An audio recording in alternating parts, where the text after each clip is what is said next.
নমস্কার, কেমন আছো সবাই? সবাইকে সুবর্ণা ভিলেজ ব্লগে আরও একটি নতুন পর্বে অনেক অনেক স্বাগত। তো এখন কি বলো তো, 1:30 বেজে গেছে। আজকে যেতে পারিনি মাঠে, ভাইয়ের শরীরটা ভীষণ খারাপ, ডাক্তারের কাছে নিয়ে গেছিলো। এই জন্য বৌমনি বাড়িতে ছিল না, বাড়ি এলো, রান্না করে রাখা ছিল। আজকে সেই ভাই এসছে, সাহেব এসছে, তারপরে ভাত খাওয়া হলো। এখন যাচ্ছি মাঠে। ওই নিমাই ভাই আর গেরিদা কী করেছে বলো তো, দুজনে মাঠে আছে, এখনো আসেনি। এই জন্য কী করেছি, গ্লুকন্ডি বানিয়েছি, অরেঞ্জ গ্লুকন্ডি আর বিস্কিট নিয়েছি, দিয়ে মাঠে যাচ্ছি। ছেলে দুটো অনেকক্ষণ কিছু খায়নি, এনার্জি একটু আসবে, এই জন্য চলেছি। চলে এসছি কোথায় বলো তো বন্ধুরা, এই যে আমাদের স্কুল মাঠে। আর এই যে রথ দাঁড়িয়ে আছে এখনো, এত আগে রথ বা ফেরত রথ হবে শনিবার দিন। তো এখন রথ এখন বাইরে থাকবে, তারপরে কিন্তু ঘরের মধ্যে ঢোকানো হবে ফেরত রথের পর। এখন পুরোটা কিন্তু সাজানো আছে, আর উপরে পতাকাটা পতপত করে উঠছে। আর আমি দেখি কেরিদার ওরা কি করছে, পুরো কাটছে আজকে চাল দিয়ে। গতকালকে আমি কেটেছিলাম, আজকে সময় পাইনি বলে আর যেতে পারিনি। ওই জন্য তার ভাবছিল যে এসে যদি কাজটা একটু করে দেয় তাহলে আমাদের একটু ভালো হয়। আবার বোঝেও তো, এই জন্য আর কিছু বলেনি, দিদি এই জন্য যাচ্ছি। এখন চলে এসছি একদম বাড়িতে, সবজি ক্ষেতের মধ্যে। আর এই যে গেরিদা দাঁড়িয়ে আছে, এখন এনার্জি একটু বাড়ায়। এত কষ্ট, এদের দুটো ছেলে এত কাজ করছে, সত্যি আমাদেরও কষ্ট লাগছে। আমি তো একদম এখন সময় দিতে পারছি না, এদের দুজনের ভীষণ চাপ পড়েছে এখন। নিমি ভাই, তুমিও এসে একটু গ্লুকন্ডি খেয়ে নাও গো। গ্লুকন্ডিটাই নিয়ে যাই, বিস্কুট আছে, বিস্কুট যদি খাবে তো খাও। হ্যাপি বিস্কুট নিয়ে এসেছি, বিস্কুট আর একটু গ্লুকন্ডি খেয়ে নাও, দিলে কাজের একটু আবার মন আসবে। এটা একটা খাবার। হ্যাঁ, এই চাল কুমড়ো কাটা চলছে, সঙ্গে অনেক পটলও তুলেছি। যেমন হাতের কাছে যা পাচ্ছ তাই তুলছো, শসাও তুলেছো, অনেক বড় বড়। কোনখানে, সেদিক থেকে তুলে চলে এসছো নাকি? সেটা কমপ্লিট, সেদিকটা গতকালকে আমি কেটেছি, তো জানি কিরকম আছে চাল কুমড়ো। এখানে মুখের কাছে 2-3টে আছে। দেখো কেমন হয়েছে, ওই যে চাল কুমড়ো দেখো, এর মধ্যে পাতার মধ্যে কিরকম পড়ে আছে। ছোট বড় সব রকমই হয়েছে।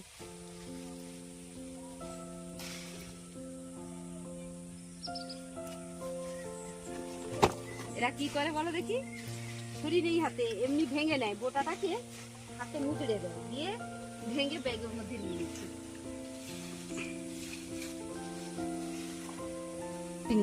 ওই আমাদের সেম পদ্ধতিতে আমরা যেরকম করে শসা তুলি, উচ্ছে তুলি, সেম পদ্ধতিতেও আমাদের চাল কুমড়ো তুলতে হয় বলো। ওই কোমরে ব্যাগ বাঁধতে হবে, আর সব তুলে তুলে এই ব্যাগের মধ্যে জমা করতে হয়। খুব কাঁটা আছে তো, খুব কাঁটা চাল কুমড়োর মধ্যে।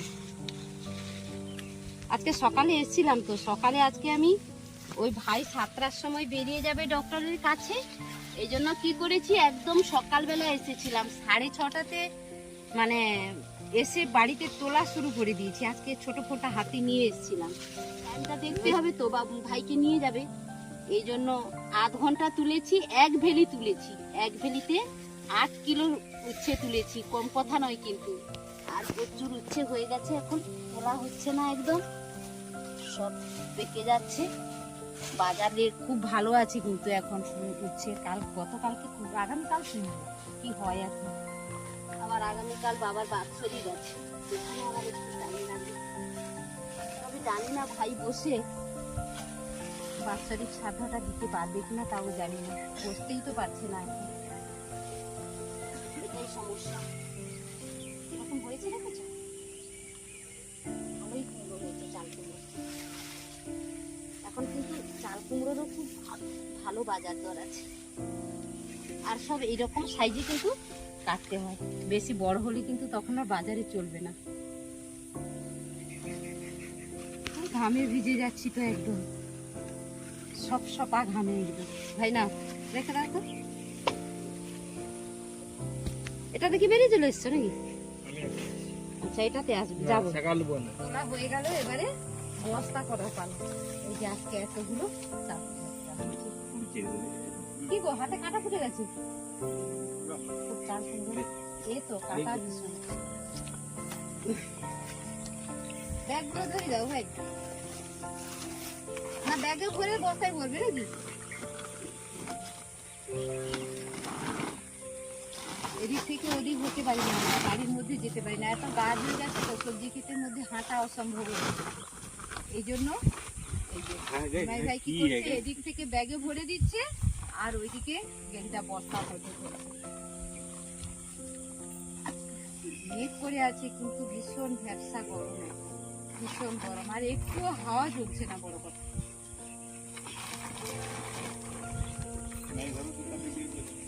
না, বস্তায় পুরো ধরবে না তো, বস্তায় ধরবে না, ব্যাগে নিতে হবে, দুটো ব্যাগে নিতে হবে।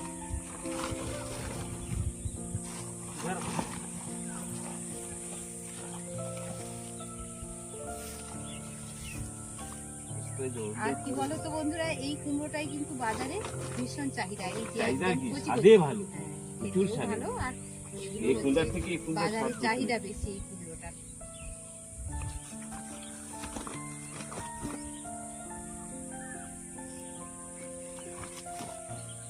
আর চাল কুমড়ো কিন্তু ভীষণ উপকারী, কিন্তু কি বলতো বড় বড় সিটিতে কিন্তু কি হচ্ছে জানো তো, এই চাল কুমড়োর রস বের করে গ্লাস জুস বের করে খাওয়ানো হচ্ছে, কারণ ক্যান্সার প্রতিশোধের জন্য। আর আমরা কি করি, আমরা জুস টুস বের করে খাই না, আমরা সরাসরি রান্না করে খেয়ে নিই। চাল কুমড়ো নারকেল ভীষণ ভালো খেতে। আর একটাও আমরা বানিয়ে খাই, সেটা হচ্ছে আমরা তেঁতুলের টক বানিয়ে খাই, টকে দিলেও খেতে খুব ভালো লাগে।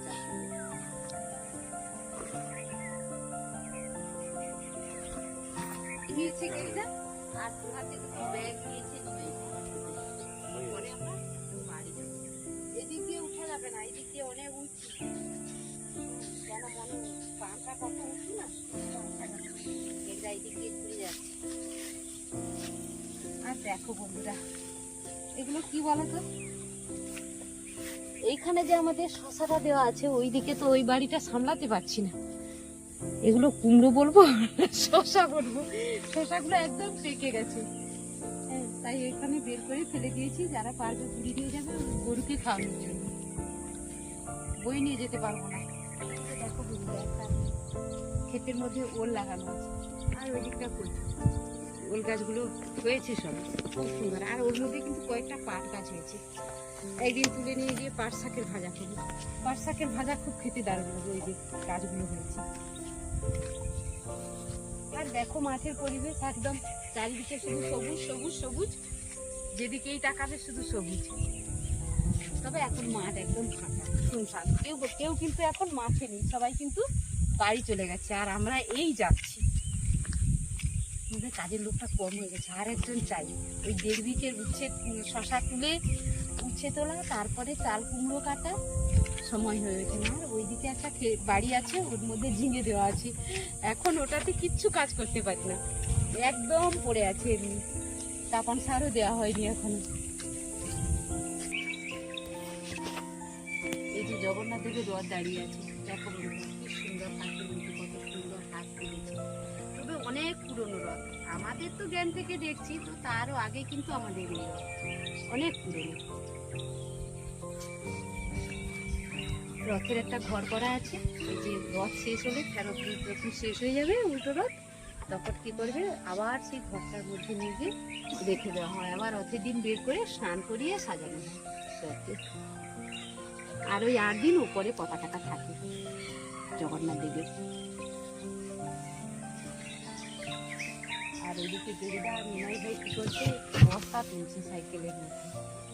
আমরা কখনো এসে একটু বসি জগন্নাথ দেবের রথ, একটু আরাম করি বসে, তারপরে আবার বাড়ি যাই।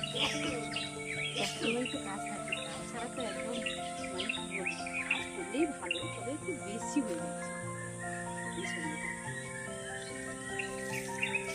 কেন এখনো দেখো ভাঙা রয়েছে, ভাঙা মানে উল্টো রথের জন্য এখনো সব দোকানগুলোর বাঁশ সব লাগানো আছে।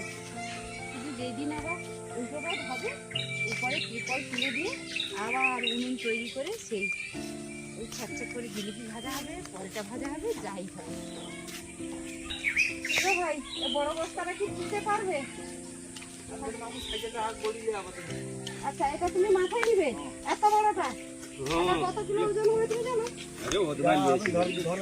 হ্যাঁ, ধরে তো দেবো, ধরে না দিলে হয়? এত বড় বস্তা তুমি নিয়ে যাবে কি করে এত বড়টা?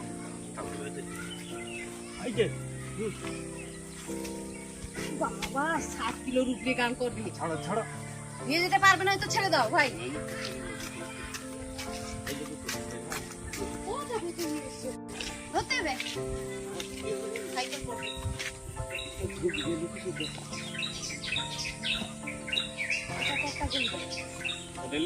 হ্যাঁ, আমি নিয়ে আসবো। কোথাতে? সেটাতে? আমি হাতে নিয়ে চলে যাবো।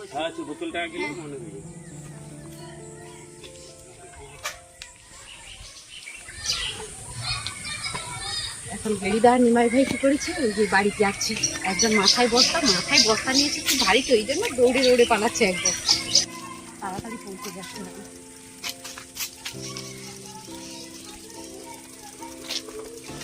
আর আমার হাতে এই যে সাইকেল, বেড়িদার সাইকেল, আর এইদিকে একটা দুটো ব্যাগ নিয়ে এই যে চলেছে, কিন্তু জানি না ব্যালেন্স নিয়ে কতটা হাঁটতে পারবো সাইকেল নিয়ে এটাকে। এখন বাড়ি চলে এসেছি, এই যে আমার জবা গাছ চলে এসছে, আমি বাড়ি চলে এসেছি। আর সবাই এতক্ষণ সঙ্গে থাকার জন্য সবাইকে অনেক অনেক ধন্যবাদ, অনেক ভালোবাসা। পৃথিবীর যে যে প্রান্তেই থাকো সবাই ভালো থেকো, সুস্থ থেকো, নিজেদের খেয়াল রেখো, ঈশ্বর সবার মঙ্গল করুন। দেখা হবে পরের